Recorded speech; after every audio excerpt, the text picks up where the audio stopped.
मूल भगवान जो है वो परम अक्षर ब्रह्म है, जिससे सबका धारण पोषण होता है। गीता जी अध्याय नंबर 15 के श्लोक नंबर 16 और 17 में तीन पुरुषों की, तीन प्रभुओं की जानकारी है। ये देखिएगा अध्याय नंबर 15 और श्लोक नंबर यहाँ 16 देखिए, श्रीमद् भगवद गीता। दिवौ इमौ पुरुषौ लोके शर च अक्षरः एव च सर सर्वाणी भूतानि कटुस्थ अक्षर उच्यते। इस लोक में पृथ्वी वाले लोग बोले जाते हैं, जो 7 संग ब्रह्मांड इसके अक्षर पुरुष के और 21 ब्रह्मांड सर पुरुष के। इससे पहले थोड़ा चित्र दिखाते हैं आपको। अब देखिएगा ये एक ब्रह्मांड का लघु चित्र है, इसमें क्या व्यवस्था है देखिएगा। ये नीचे के 7 पाताल आदि ये 7 लोक हैं, और ये पृथ्वी लोक है। ये शिव जी का लोक, ये ब्रह्मा जी का लोक, ये विष्णु जी का अपनी राजधानियां है। ये स्वर्ग लोक और नरक लोक, ये धर्मराय का लोक है। ये एक मानसरोवर है यहाँ पर, और ये है वो ब्रह्म लोक। ये इतना ब्रह्म लोक है। अब जैसे जो ब्रह्मा विष्णु महेश की पूजा करते हैं, इस कॉमन स्वर्ग में जाते हैं, इस स्वर्ग लोक में आ जाते हैं, और ये तो बहुत शीघ्र ही इनका पतन हो जाता है। जो ब्रह्म की साधना सरपुरुष की करते हैं वो यहाँ इस ब्रह्म लोक में पहुंच जाते हैं। इसने यहाँ 3 नकली स्थान बना रखे, महेंद्र का द्वीप, नकली सतलोक, नकली अलकलोक, नकली अगमलोक और नकली अनामी लोक।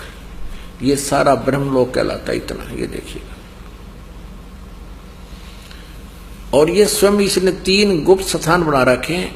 एक स्थान पर ये स्वयं ब्रह्मा जी का रूप धारण करके रहता है, और दुर्गा इसकी पत्नी है, उसको ये सावित्री रूप में रखता है। ये रजोगुण प्रधान अक्षेत्र है। ये एक सतोगुण प्रधान अक्षेत्र है, जिसमें ये स्वयं विष्णु रूप धारण करके रहता है, और दुर्गा को लक्ष्मी रूप धारण करा के यहाँ रहता है। जब तक ये इसमें रहते हैं, इनके दोनों के सृष्टि क्रम से जो पुत्र उत्पन्न होता है उसका नाम विष्णु रख देते हैं। वो ऑटोमेटिकली सतोगुण हो जाता है। और जब ये ब्रह्मा के रूप में रहता है रजोगुण प्रधान क्षेत्र में, तो इन दोनों के संयोग से जो पुत्र उत्पन्न होता है उसको इसी स्वरूप का उत्पन्न हो जाता है, वो ऑटोमेटिकली रजगुण युक्त हो जाता है। और यही काल ये सरपुरुष वह तीसरे तमोगुण प्रधान क्षेत्र में रहता है, दुर्गा को पार्वती रूप में रखता है, स्वयं ये इस वेशभूषा में रहता है।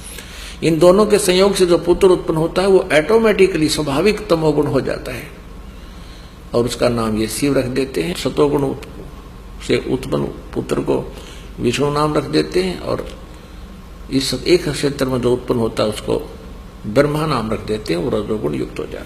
तो ये एक ब्रह्मांड है, ऐसा एक ब्रह्मांड है। ऐसे ऐसे 21 ब्रह्मांड का स्वामी ये काल है, सरपुरुष। ये देखिए,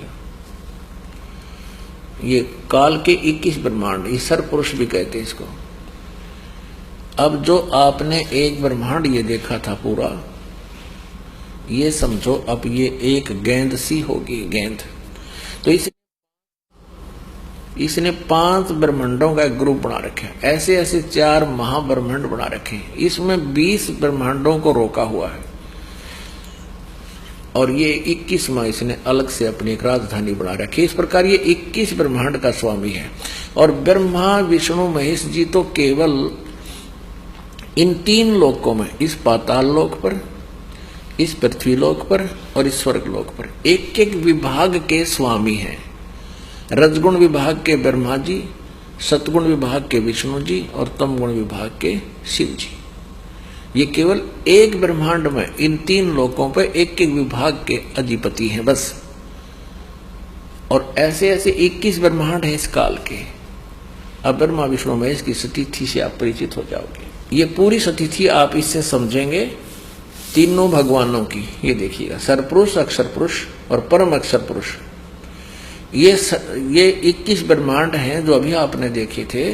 अब ये इस सतिथि में आ गए हैं। ये तो सरपुरुष यानी काल ब्रह्म के हैं 21 ब्रह्मांड, और ये 7 शंख ब्रह्मांड हैं। 7 शंख ब्रह्मांड ये अक्षर पुरुष के, या परब्रह्म को होते अक्षर पुरुष को, ये वाले, ये अलग से दिखाई देती है।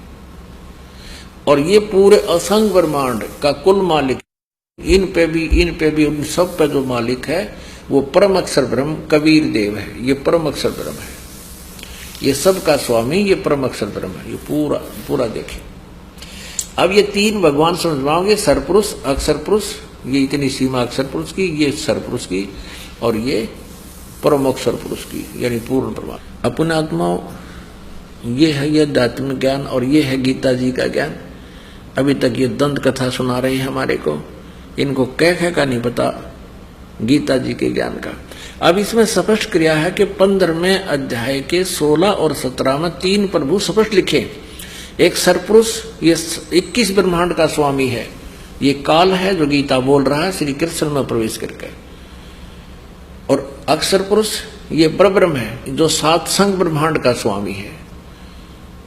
और तीसरा जो परम अक्षर ब्रह्म है, उत्तम पुरुषत्व अन्य परमात्मा इति उदाहरते। ये देखिएगा श्रीमद् भगवद गीता अध्याय नंबर 15 के श्लोक 16-17। श्रीमद् भगवद गीता अध्याय नंबर 15 का अब श्लोक नंबर ये 16, 15वें अध्याय का 16। दिवौ इमौ पुरुषौ लोके सरय च अक्षर एव च सरय सर्वाणि भूतानि कटुष्ट अक्षर उच्यते।